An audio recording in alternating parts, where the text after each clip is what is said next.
And I basically grew up on Main Street. When I was 17 years old, my father, Chris Priskos, started a restaurant. He was a blue-collar worker, saved a little money, and leased a place on the corner of 4 South and Main. At the time, it was called the Royal Burger. And the story I'd like to tell is the story of my father and I in a piece of property downtown. So at the time, it was the old Hofbrau. My father redid it. First-time restaurateur, immigrant. I'm an immigrant. In there, the typical Greek story, come over from Greece, open a restaurant. And we were sitting in the restaurant one day, and Earl Holding had announced that he was going to demolish the new house building on the opposite corner of us on 4 South and Main Street. It was about 1983. We opened the restaurant in 1981. And my dad sat me down and he said, in Greek, but basically said, son, look across the street. When that building comes down, that Mr. Holding, he's going to build something beautiful there. We're going to make a lot of money. This is a great corner we have. We'll do really, really well.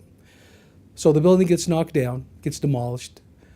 Fast forward about 25 years, and it's been a parking lot. And my son, I was about 18 at the time, so now my son is about 17 years old.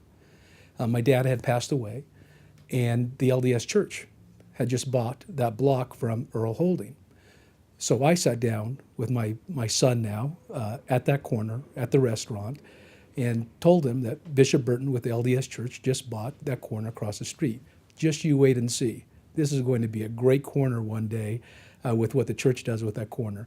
And so I guess the moral of the story is that we're always looking for changes in our downtown, and sometimes they're big, like that event was big, and it's been a parking lot for a long time. But at the same time, the restaurant's been there for the past 30 years now, and it hasn't affected our business through the floods of the early 80s to 2 sidewalk reconstructions, 2 light rail line reconstructions. The business is still there, regardless of the new house building being there or not. My name is Vasillios Priskos, and this is my downtown story.